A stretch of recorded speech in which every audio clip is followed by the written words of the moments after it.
Hello, everybody, and welcome to today's Mike Ames Recruitment Show, where, as you can see, we're going to be talking about how you can value and sell your recruitment business. And in order to help us go through this topic, we have a great guest today. We have Carl Swansbury here today. Hi, Carl. How are you doing? Yeah, keeping well, thanks, Kirsty. And thank you to you and Mike for having me on the show this afternoon. Oh, you're welcome to be on my show. You're very welcome. And speaking of Mike, we do have the magnificent Mike Ames here today to talk to us. Here I am. Yes, here I am. And by the way, before I go any further, I've just come from the dentist where I've heard that they've got to fill in some of my nasal cavity. Just wanted you to know that, right? Are there going to be more gold teeth for me? No, this is the opposite, really. This is no gold teeth. This is implants. Anyway, enough of that, really. Still reeling from that news this morning and the extra £2,000 it's going to cost me. But right, so really excited to get Carl on the show. Second time in or third time in, I don't know. Always good value. The best way to describe Carl, I think, and he's probably going to pick me up on this and say it's not accurate, but you're a corporate finance guy. You're a lead partner, I think, for Ryecroft Glenton. And what you mostly do is two things. You mostly sell and buy, I think you said earlier, kind of human capital, but we're talking really recruitment companies and training companies, consultancies, that kind of thing. And also one of the things that you do a lot of is to sharpen businesses up at the end there and get them ready to go for sale. Would that be a reasonable description? Yeah, good summary, Mike.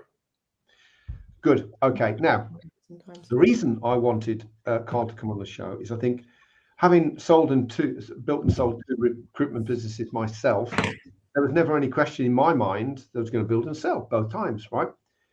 It's only some time later that I realized that statistically that was unlikely, and to do it twice was very unlikely.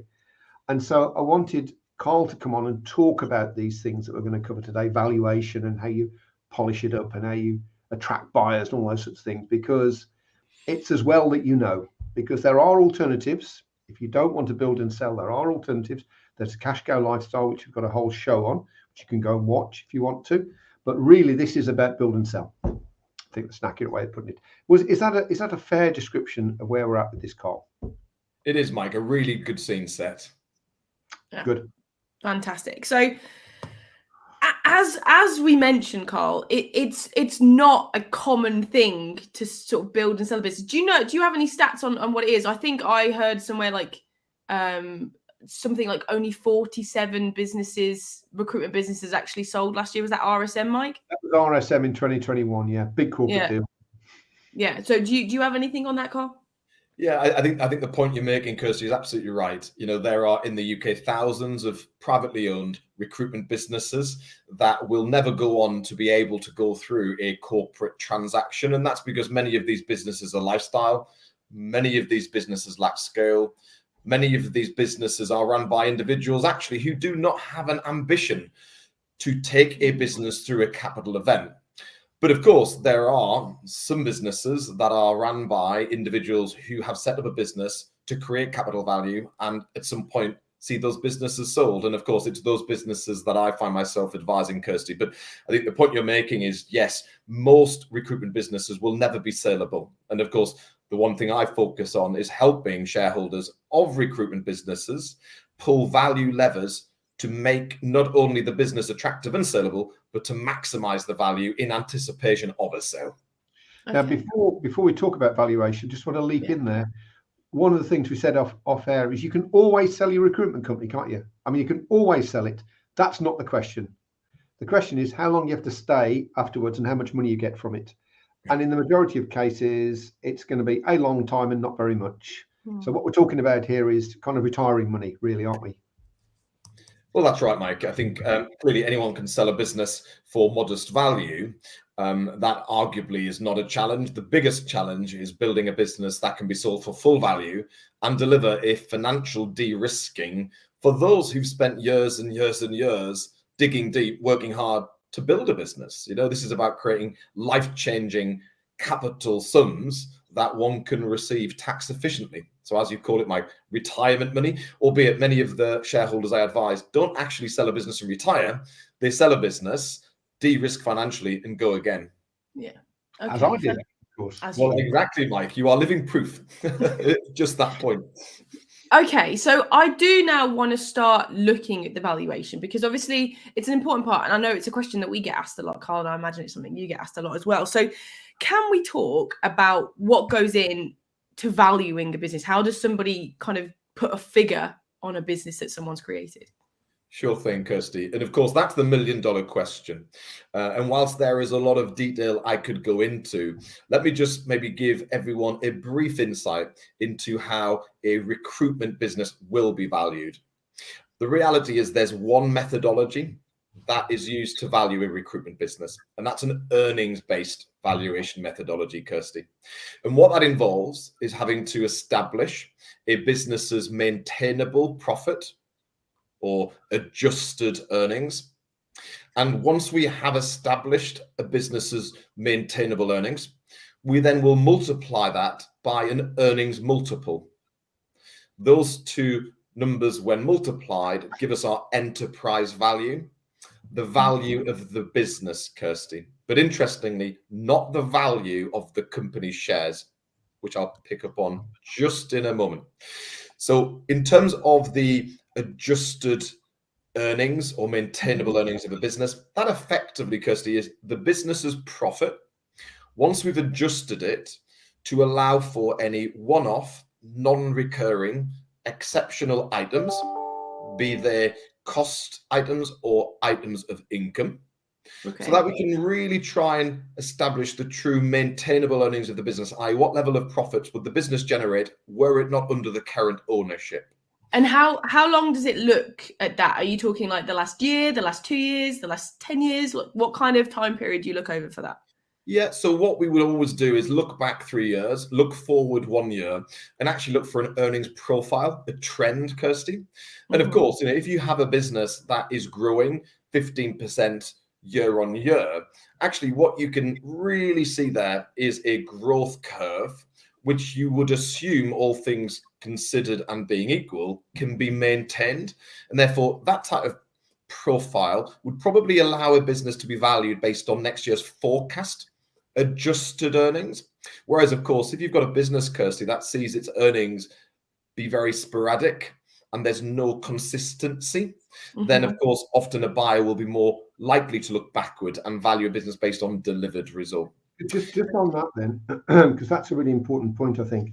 Just because you've been dribbling along and then you have a bumpy year and think, oh, we'll sell then, that isn't necessarily, I mean, the buyers aren't stupid, are they really? So that's not necessarily going to multiply last year's figures by the price to earnings ratio, and then that's your value. They're going to be a bit shrewder than that, aren't they? Oh, big time, Mike. I mean, I think the thing that's really important is the profit number that will be used for valuation purposes will be the number that the buyer truly believes the business can sustain under their ownership. So no business will be valued based on its best ever financial year unless the business can demonstrate that that level of earnings will be maintained going forward. And if they do that, because obviously when you sell a business, you get a certain amount of money up front. You may take some loan notes, you may take some paper, some shares in their business, but there'll be some deferred based normally upon some kind of earnouts. You hit these targets, we give you that. So I presume if you want to be pushy with the value, they're going to say, well, fine, but the amount of money you get up front is going to be smaller, and we're going to backload the payment based on you hitting these things you're going to promise that you're going to hit. I mean, I've had that conversation with the buyer, so I know that happens, but that makes sense, doesn't it, really, I think, Cole? Of course it does. If you want a buyer to value a business based on a forecast earnings figure, then of course the buyer will hold you to account in delivering that earnout figure. And as a consequence, you're right, a big chunk of value will be contingent on achieving that forecast EBITDA number. So just to go back to your question, Kirsty, which how is a recruitment business valued? So as I said, we would establish an earnings multiple that will be multiplied by the adjusted earnings of the business. And once we have the adjusted earnings, we have a multiple that gives us our enterprise value. But that is the value of the business. It is not the value of the shares, because we haven't taken into account yet the balance sheet. And of course, what happens when a business is sold is the buyer acquires the shares and inherits the balance sheet. And therefore, the enterprise value would be adjusted to allow for any cash on the balance sheet, which would be added. Any debt on the balance sheet is deducted, and then there's an adjustment for working capital. And once you've washed through those adjustments, Kirsty, we get the equity value, the value of the shares in the business. And I remember when you did that for us. So for those that don't know, Cole sold my second recruitment business to Harvey Nash.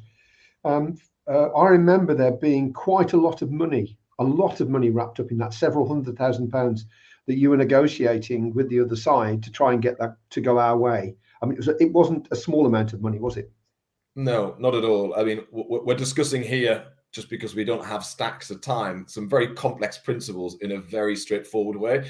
But you're absolutely right. You know, if you as a business owner now look at your balance sheet, there'll be some obvious items which will be treated only in one way, i.e. cash in bank is cash in bank. If you sell that cash to your buyer pays for that cash pound for pound. And if there is a loan on the balance sheet, the buyer inherits the obligation to settle the loan, and therefore naturally that reduces the equity value they pay for the business. But of course, the questions and the areas of judgment which are most interesting are things around, for instance, invoice discounting or factoring. If a business has a drawn invoice discounting or factoring facility, is that a debt-like item, so reducing the value of the business, or is it just an intrinsic part of working capital? And of course, Mike, that can have a seven-figure impact on value. Okay. All right. So I think, like you said, we're kind of dealing with some complicated stuff, and we're trying to make it as easy to understand as possible. So I think we now understand how somebody values a business. But what I really want to move on is the bit where people can take kind of the most amount of value from it, really. And I want to talk about what makes a business attractive to buyers, because you can have a great business, but if no one wants to buy it, you're up a creek, really, aren't you? So what kinds of things as a buyer is going to make, an individual's business attractive? Sure. And I think, Kirsty, just to sort of add an additional question to that before we maybe delve into some content, it's not only what will make a business attractive, but I think also the sub-question is actually what levers can you pull to improve the value of your business? Yeah. Exactly. I think those 2 points are really important. And there's quite a number of points. So let's try and talk through them, accepting that all of these value levers link back to how a business is valued, and you can manipulate each component part of that valuation equation. The key one that we're trying to manipulate in anticipation of a sale is the multiple. How can we get the multiple up from 2 times to 10? Can you just give us a range on that? A typical range for people so they can... Yeah, of course, Mike. So as you know, I've sold hundreds of recruitment businesses, and literally I've seen recruitment businesses be sold for 1 times adjusted profit and double-digit multiples. And I think, Mike, when we sold your business, I think you sold your business to Harvey Nash for 7 times from memory. Yeah, it was about 7, I think. Yeah. So the range is huge, and therefore the key thing to really understand is what you can do to increase the multiple that you will achieve on sale of your business, because every increment can have a material impact on the value you receive. Weirdly, it makes a bigger... I mean, what you want to increase profits and the multiplier, but weirdly, if you've got a choice between the two, you go for the multiplier every time, wouldn't you? Because it obviously has a much bigger effect on the amount of money that you earn at the end. Exactly, Mike. Exactly. I mean, if a business is doing $500,000 of pre-tax profit and it's valued at 3 times, if in fact the profit does not increase, but we can improve the multiple to 5 times, that's going to add £1 million of value by simply not improving the profitability of the business, but improving the elements of the valuation equation that will impact the ultimate equity value you receive. Yeah. Okay. And it's those I want to go into. I have had a couple of questions to sort of maybe preempt these. So we've had from Nikki, and I know a lot of recruiters are going to ask this question, which is, are they going to get higher multiples if they are niche in one sector, or does diversity play into it? Yeah, really good question. Thanks, Nikki. So I think my answer to that is a business needs to be known for something. It wants to have a defendable market position. It needs to be not generalist, not specifically known for placing talent into a certain sector or functional area. And as a consequence, my advice would be, in my view, would be a functionally focused or sectorally focused recruitment business that is inch wide, mile deep, and is known for something will be more attractive and more valuable than a generalist, right. master so of all. Niche is going to be the way to go if you can.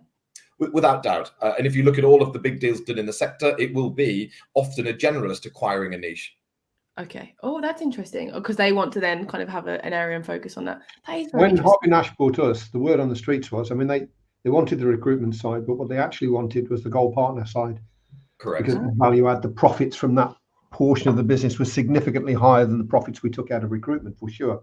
It's a lot of money, and they wanted that. And they took the recruitment bit almost, well, okay, if you insist then. I think probably they wanted it, but it was really the gold partner that they wanted and they were going to spend money on. So I think that's very true. Interesting. And then we've had another question, which I think, again, a lot of recruiters, particularly in the current climate, are going to ask is, are the length of time that your staff has been retained, does that also go into the business valuation, your kind of how much you gain and lose staff, I guess?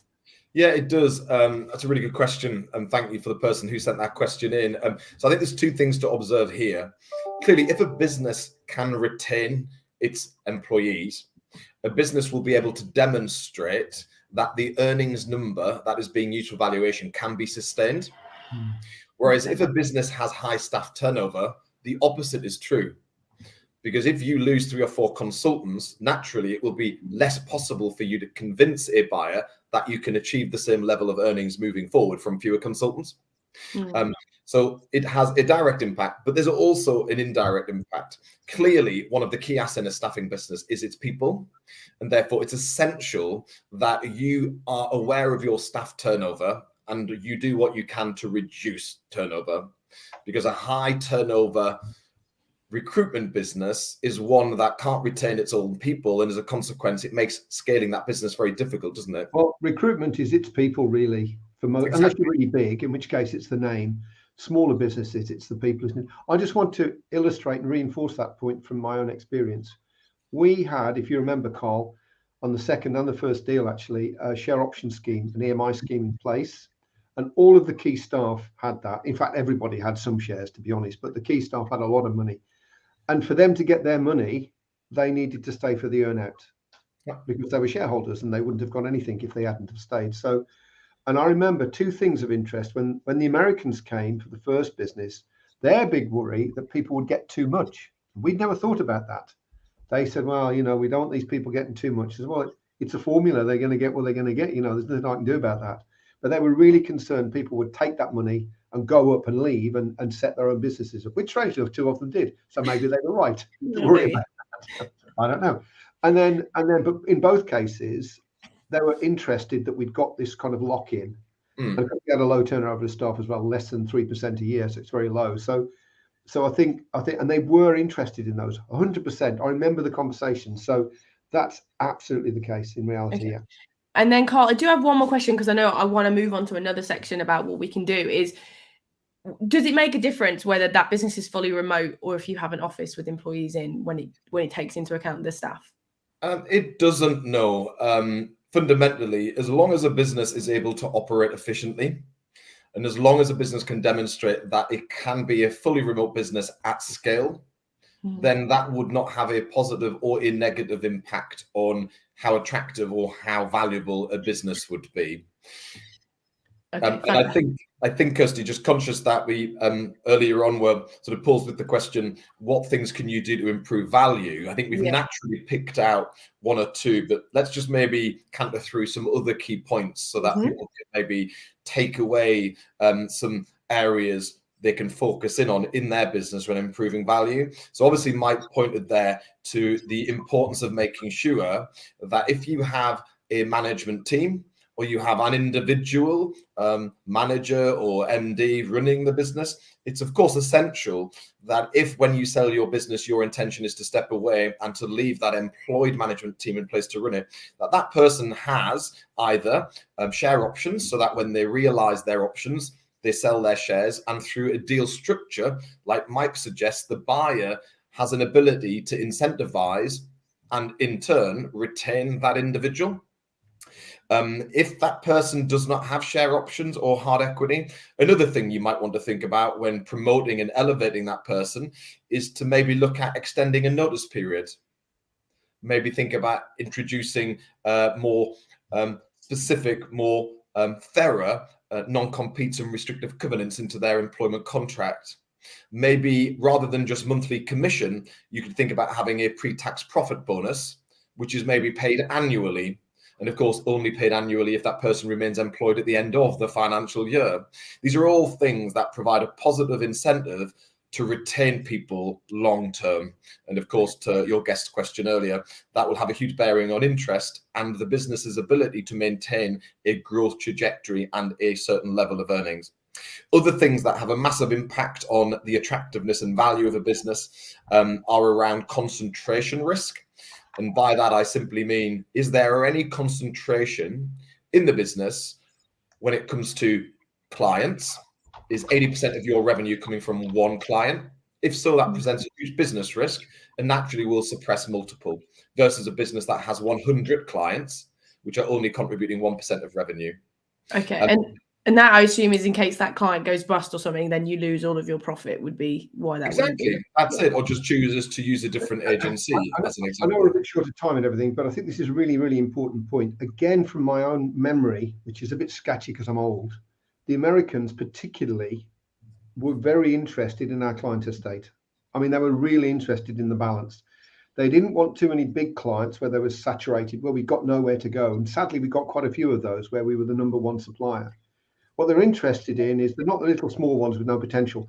It's the middle ones where they felt that if they offered other services or beefed it up a little bit, they could make more money and therefore make more profit over what they'd already paid for it, if you know what I mean. So exactly. So they were very keen on that. And we had lots and lots of meetings around our client estate. Yeah, exactly. That's a really important area. And as you say, Mike, one of the reasons why a buyer will buy a business is because if, for instance, the acquirer is a technology staffing business and they acquire an accounting and finance recruitment business, of course, the key there is to be able to cross-sell across the client base of both businesses. Similarly, another reason why reliant on any one or small number of clients is a problem is often when you are solely reliant on that, not only might mean margin is under pressure. If your big client is a large corporate, they're going to certainly be pushing you down the wrong track when it comes to margin. But also, actually, what it probably means is, as a business, you don't have an ability to originate new business because all you do is service. And as a consequence, how scalable is a service-oriented business only? The other concentration risk area or the reliance risk area I talk about is on consultants. If you only have 2 consultants, of course, if one of them leave, you lose half of your revenue. Whereas if you have 100 consultants generating 1% of your revenue, you have less reliance on any one or any few consultants. So having a spread of consultants who are all performing to a high level is far better than having 1 or 2 superstars and then a rump of underperformance. I'll just add to that as well. I remember, again, it was the first one. It wasn't so much applicable for the second one because of where the sale went. But they were very keen on the fact that we didn't use 360s. We used a pod system. And they like that a lot because with the 360s, if, like you say, if they go, it's not only the revenue stream goes, the ability to bring in new clients goes with them. And they're in the unit and off they go. And there's nothing from holding them. They can just go, really. And they really like the fact that we built a pod system, a layered system with people doing different things in those pods. Yeah. And it seemed to excite them a little bit when the value, we got a P ratio of 10 for that. So that was slightly higher than we got for Crimson. But I think that was part of it as well. Yeah, really good point. I think, Kirsty, one of your guests asked earlier about, whether it's likely to be advantageous to be generalist or sectorally focused. And just to pick that point up again, I think a business that is either functionally focused, so placing talent into the accounting and finance function or technology function or sales and marketing function of a business, is going to be very attractive. Likewise, a sector focused business, so healthcare. But what I think is less attractive is generalist, whereby maybe it's just placing all functional types into any sector. Reason being, it's very difficult to identify a clear strategic buyer, and it's very difficult for a buyer to see how they will be able to realize full value from a generalist, unless you have scale. And so just to clarify that point, so are you saying that certain sectors are going to give you a higher value than others? Is that what you're saying? Or okay. Is that dependent on the economy, or is that just fact? Like certain ones are going to give you higher no matter what's happening? Yeah, so some of the sectors that are of greatest interest are more resilient in an economic downturn than others. So an example being hospitality recruitment, fashion and consumer recruitment versus technology recruitment. I know for the next 12 months which of those businesses will perform better than others. So definitely some sectors are less likely to be impacted by an economic downturn than others. I also think it comes down to the nature of the skills being placed. So if you place skills into a candidate short functional area or sector, then of course you command a higher margin, and as a consequence your business is more profitable and more attractive versus a business placing a low skill talent that is in commodity. And I remember you saying to us that in the second one, the Crimson Time, is that, I can't remember how you phrased it, but so I'm going to use different words, but effectively the average deal size matters. If you've got a group of people, they can either do a load of activity and get an average deal size of this, or do the same activity and get an average deal size of this. That's going to be more attractive, obviously, because there's more money for the investment of time and effort that you're putting into it. Yeah, exactly, Mike. You've got it. So definitely my advice would be either be very functionally focused or be very sectorally focused. And if you are a business of scale, you can actually place accounting and finance professionals into certain end sectors like banking and finance. But of course, you'd need a business of size to have a functional and end sector specialization, which arguably could cross as a matrix. The next point is scale, Kirsty. So if you are a small recruitment business with 2 or 3 consultants, naturally there is inherent business risk, because if 1 or 2 of those consultants were to leave, the business very quickly doesn't have much substance, much scale, versus a business that has 50 consultants. So the greater the scale to the business, the more valuable and attractive it will be. Okay. And is there like a minimum? Like, so are you saying that, if you've got 3 people working for a business, it's going to be low? But are you saying like if you start getting to 10 or if you start getting to 20, like where do you think the difference is a lot on the scale of the business? Sure. So a good question. So I think there's 2 ways to look at that. I mean, as Mike said right at the outset, arguably every business is a saleable business, but this is about trying to maximize the value on sale. So really, for a business to be generating a 4x multiple plus, you want to be a business that's generating circa 500,000 of pre-tax profit, and that type of business will have 7 or 8 consultants as a minimum. Yeah. Okay. That's a smaller business, a less sophisticated business. It will lack scale, and therefore, were it to be sold, it will attract a lesser multiple than 4 times. Okay. Fantastic. Thank you. I think other things that can have a massive impact on attractiveness and value are the way in which a business delivers its recruitment services. So if a business is perm only, and therefore has no real visibility of future revenue, that business will attract a lesser multiple than a business that places contractors. Unless it's very, very big, obviously, but then, But even then, it will still naturally attract a lesser multiple than a identical business at scale that is contract biased, Mike. But those small perm businesses are not really attractive at all, are they? Really? I mean, what you're buying? Well, but again, there's things you can do, because you're right. It's a good question. If you are perm only, and that might be because of the functional area you recruit within. So if you are placing sales and marketing professionals, it's very rare someone appoints a sales director on a temp basis. That is a very perm bent functional area. So if that is the case, what you could do to try and get more stickability to your revenue line is to maybe be exclusive with a client.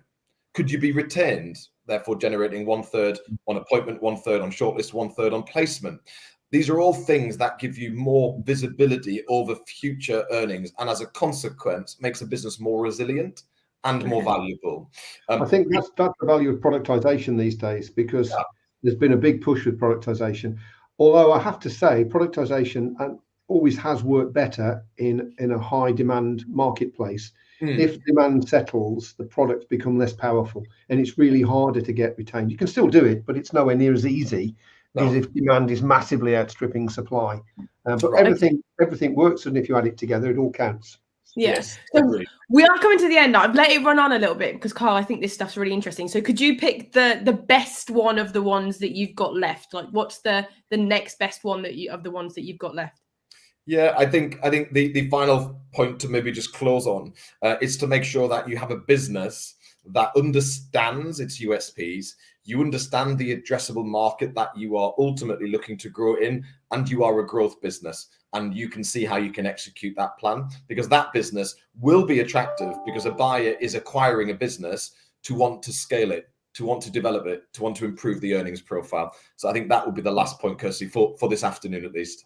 Okay, fantastic. Thank you. So, Carl, like I said, I've let things run on a little bit. And in a second, I'm going to come to you, and we've covered a lot here today. And I'm going to come to you and say, like, what's the one thing that people should do before then? But before then, Mike, let's talk about who we've got on the show next week. Okay, I'm very excited because we've got Alicia Holmes coming on, and she's going to talk about that, really. And she's coming from that in two angles. The first one is she talks to a lot of candidates, so she knows what they're interested in, what they want, what they're being offered, which she's going to share with us. But she also talks to a lot of recruitment companies, and she understands what they're offering and how they see the world. And we're going to bring that together.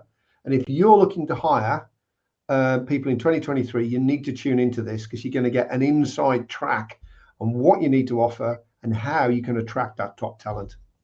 Okay, fantastic. Thank you very much. So, Carl, as you know, you've been on the show before, so you know that what happens here. We want somebody, we've covered a lot. We want something that somebody can do and take away and do. So, the one thing that somebody's thinking about selling their business, what do you think they should do? Yeah, I think the thing to do is to make sure you understand what value you want to achieve on sale of your business as a minimum, because that really puts a line in the sand to work toward.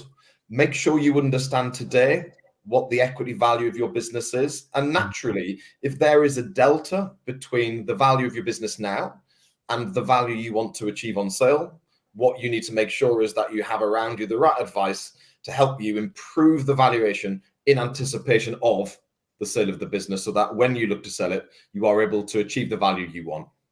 Okay, and Mike, I'm going to come to you in a second, but obviously, Carl, on that point, people are going to watch this and some people may not ask questions. Though, if anybody does have any questions around this, is the best thing they can do just contact you on LinkedIn, connect with you, and you'll help them out? Yeah, you've got it, Kirsty. A lot of what we're discussing here, needs to be discussed in detail on a very case-by-case basis. And of course, what we're discussing is quite confidential. So if anyone has any questions that they'd like to discuss in confidence, then of course they can just reach out via LinkedIn. Fantastic. And if you're watching on YouTube, I'll put Carl's LinkedIn profile link to it down below. Okay, Mike, I'm not going to miss you out. You're like a top tip too. So what would you say is yours? I've got to go for two. I think the first thing is, which is a general one, and we were talking about this off air earlier, it's, the best first day to start looking at your business is when you start your company. The second best day is today. And you can't start preparing too soon. And I learned that the hard way. It cost us a lot of money because we didn't prepare. Could have done, should have done, didn't. So that's the first thing. But the second thing is, which again came from both of my experiences, and it's been echoed today with Carl, systemize, reduce dependencies on named individuals. If you're 360, it might be an efficient way to run for a bit. Is it the best way to get value from your business? And I know I would say that, obviously, but it's so important. Systemize, proceduralize, tool up, so you've got less dependence on individuals. Okay, fantastic. So once again, I would like to thank Carl so much for being here today. You offered a ton of value. I could listen to you speak for another half an hour, but unfortunately we have limits. Carl. So thank you very much for being here today. Pleasure, Kirsty. Thank you for having me. And likewise, thank you, Mike. No worries. Thank you. And thank you, Kirsty, for doing a super job as always. Thank you. And thank you. Yeah. And we'll see you all next week. Bye. Thanks all.